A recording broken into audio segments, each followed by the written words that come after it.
அனைவருக்கும் வணக்கம். நான் உங்கள் குரு தங்கராஜன். AJS அப்பா ஜோதிட சூத்திரம் ஆத்மா ஜீவா சரீரா முறையில் திருமண பொருத்தம் பார்க்க 64 விதிகள்.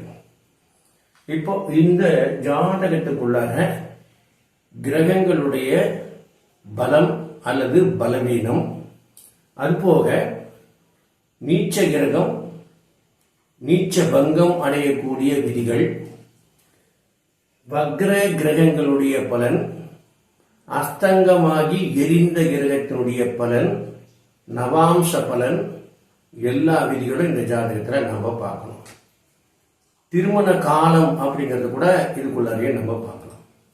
இப்போ இந்த ஜாதகருக்கு அஸ்வினி நட்சத்திரத்தில் பிறந்தவர் அப்படின்னா கேது திசையில் பிறந்தவர் அப்படின்னு அர்த்தம். அப்ப கேது அப்படின்னு சொல்லக்கூடிய ஜன்ம நட்சத்திர அதிபதியாகி அந்த கேது பார்த்தீங்கன்னா சனியினுடைய நட்சத்திரத்துல நிற்கிறார். அங்க உத்திரட்டாதி நட்சத்திரத்தினுடைய 3ஆம் பாதத்திலே நிற்கிறார். அப்ப சனியினுடைய நட்சத்திரத்தில் நிற்கிறார். சனி பகவானும் இங்கே வக்ரமாக இருக்கிறார், அதி வக்ர கதி.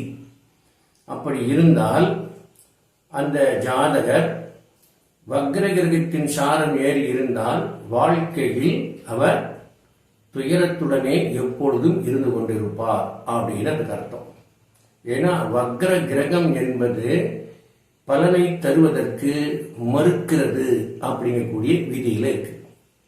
அதே சமயத்துல அந்த சனி பகவான் மீண்டும் கேதுனுடைய மகம் நட்சத்திரம் 1ஆம் பாதம் ஏறி இருப்பதால் சனியும் கேதுவும் நட்சத்திர பரிவர்த்தனை பெற்றுக்கொண்ட காரணத்தினால் வருத்தத்தோடும் கூடவே அவர்கள் இணைந்திருப்பார்கள் அப்படிங்கிற விதியும் அதுக்குள்ள இருக்கு. வருத்தமும் இருக்கும், அதே சமயத்துல பிரியாமல் வாழ்க்கை துணை அப்படிங்கிற விதியும் அதுக்குள்ளேயே இருக்கு. இதுதான் இந்த ஜாதகத்துல ரொம்ப முக்கியமா கவனிக்க வேண்டிய விதிகள். இது போக இந்த ஜாதகத்துல பாருங்க, கேது திசை, சுக்கிர திசை, சூரியனுடைய திசையில ராகுனுடைய புத்தி 22 வருஷம் 10 மாசம் 12 நாள் 23 முடியறதுக்குள்ளார சூரிய திசையிலே ராகு புத்தி. பாருங்க, சூரியன் லக்னத்தில் இருக்காரு, லக்ன தொடர்பை தருவார். ராகு 7ஆம் பாவத்தில் இருக்கிறார், 7ஆம் பாவ தொடர்பை தருவார்.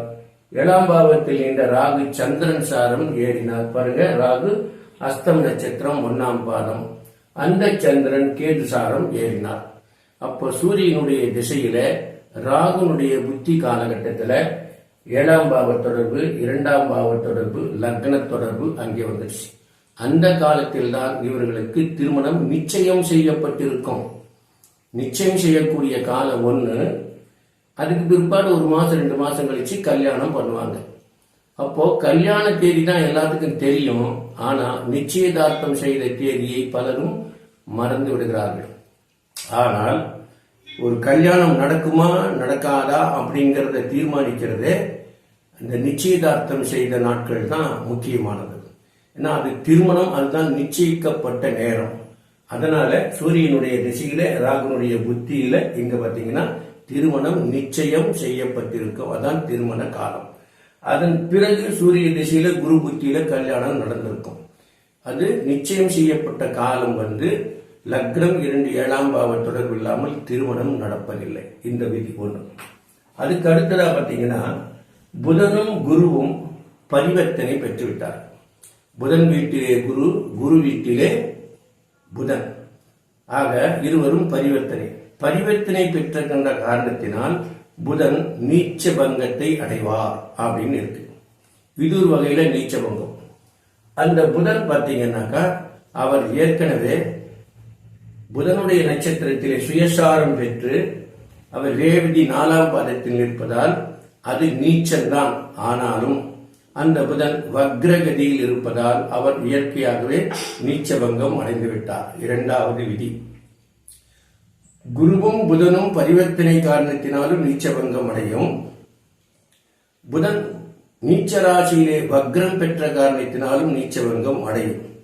ஆனால் இந்த விதிகள் எல்லாம் பலம் பெற்று இருந்தாலும் கூட இந்த புதன் அப்படி சொல்லக்கூடிய கிரகம் பார்த்தீங்கன்னா ரேவதி நட்சத்திரத்தினுடைய 4ஆம் பாதத்துல 30வது பாகையில, அதாவது கண்டாந்த பாகை பாருங்க, நட்சத்திர கண்டாந்த பாகை, நட்சத்திர கண்டாந்த பாகையிலே புதன் இருப்பதால், அந்த புதன் அப்படி சொல்லக்கூடிய கிரகம் பார்த்தீங்கன்னா 4 மற்றும் 7ஆம் பாவ அதிபதி ஆவார்.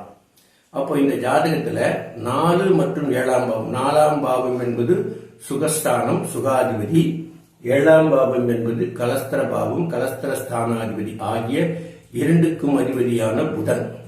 அந்த புதன் கண்டாந்த பாகையில், அதாவது கண்டாந்த நட்சத்திர பாகை 30வது பாகையில் இருப்பதால் அந்த கிரகம் தன் பலத்தை இழந்து விட்டது. அதாவது அவர் நீச்ச ராசியிலே வக்ரம் பெற்றதால் அவர் நீச்ச பங்கமானார். புதனும் குருவும் அவர் 2 பேரும் பரிவர்த்தனை பெற்றுக் கொண்டதனாலும் அவர் நீச்ச பங்கம் அடைகிறார். மேலும் இந்த புதன் நின்ற வீட்டிலே, புதனாகிய கிரகம் நின்ற வீட்டிலே உச்சம் பெறும் கிரகம் சுக்கிரன். அந்த சுக்கிரன் சந்திரனுக்கு கேந்திரத்தில் இருந்தால் நீச்சபங்கம் அடைகிறார்.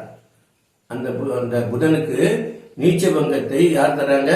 அந்த வீட்டில் உச்சம் பெறக்கூடிய கிரகமாகிய சுக்கிரன் சந்திரனுக்கு கேந்திரத்தில் இருந்தாலும் நீச்சபங்கத்தை அடைந்து விடுவார். இது போக செவ்வாய் நீச்சமா இருக்காரு, செவ்வாயும் சந்திரனும் பரிவர்த்தனை, அதனால் செவ்வாயும் நீச்சபங்கத்தை அடைகிறார்.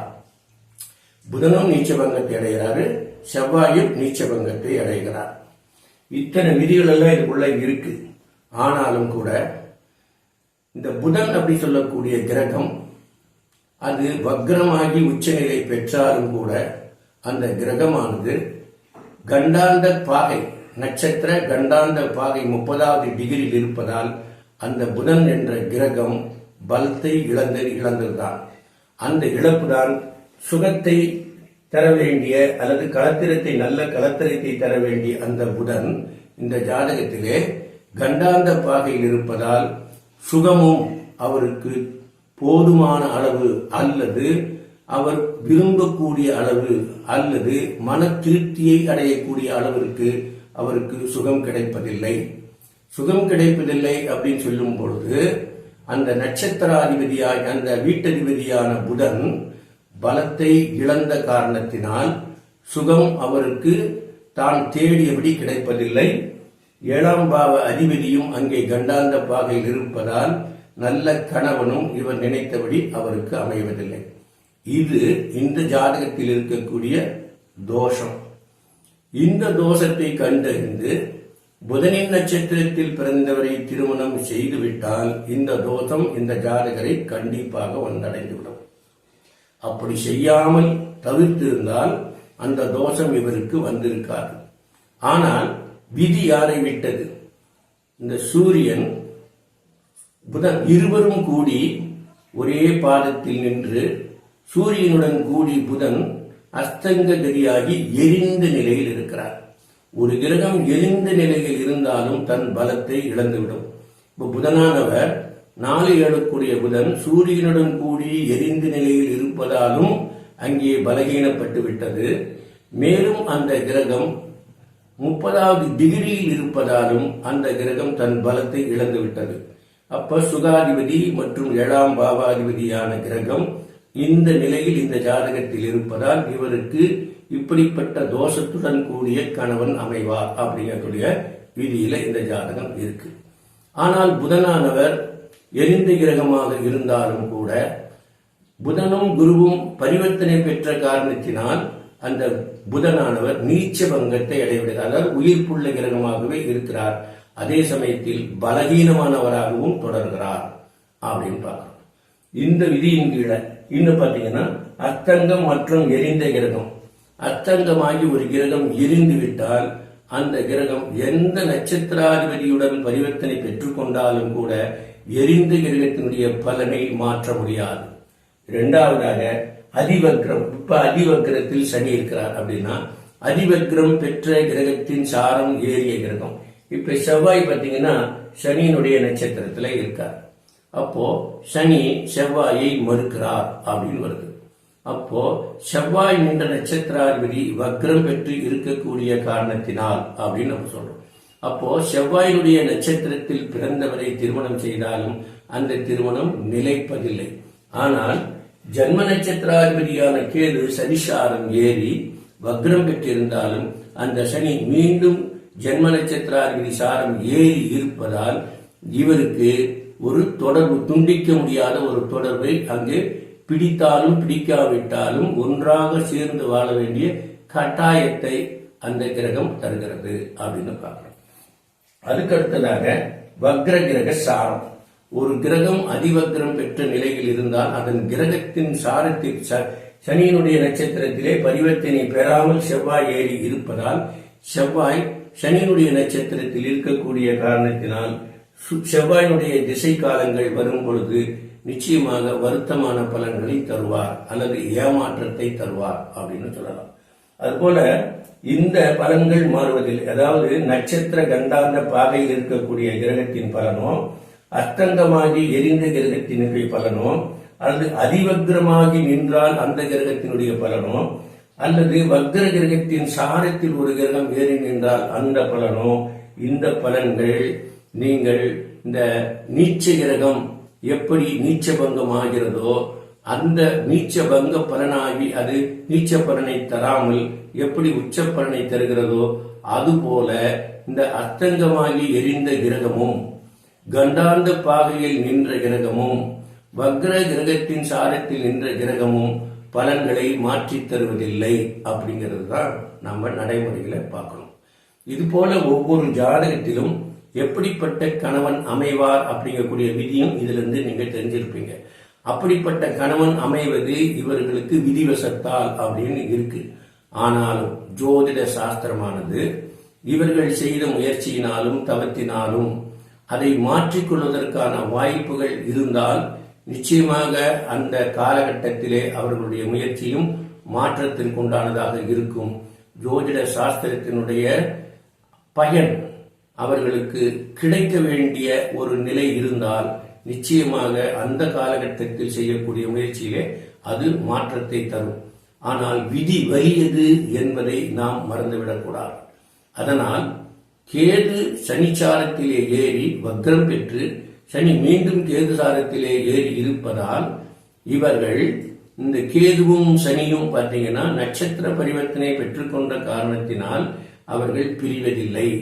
இதுதான் அப்பா ஜோதிட சூத்திரத்திலே உங்களுக்கு நட்சத்திரங்கள் எப்படி பயன்படுகின்றன, நட்சத்திரங்கள் ஜீவ பயண விதி, அதாவது உயிர்காரகத்துவத்தை தனியாக பிரித்தெடுப்பது எப்படி அப்படிங்கக்கூடிய விதிகளை இது வருது. இது போல ஒவ்வொரு ஜாதகத்திலும் கணவனை தேர்ந்தெடுக்கக்கூடிய காலம் வரும்பொழுது, திருமண காலம் வரும்பொழுது பலகீனமான கிரகங்களை தவிர்த்து பலமான கிரகங்களை சேர்த்தால் ஜோதிட சாஸ்திரத்துடைய பயனை அவர்கள் அடைவார்கள், அனுபவிப்பார்கள் என்பதை நீங்கள் தெரிந்து கொள்ளுங்கள். இதுபோல நீங்கள் தொடர்ந்து என்னோடு பயணித்துக் கொண்டே இருங்கள். நானும் உங்களோடு தொடர்ந்து பயணிக்கிறேன். ஜோதிட சாஸ்திரத்தில் இருக்கக்கூடிய நுட்பமான பல விதிகளை நீங்களும் தெரிந்து கொள்ளுங்கள். மீண்டும் சந்திப்போம். நன்றி, வணக்கம்.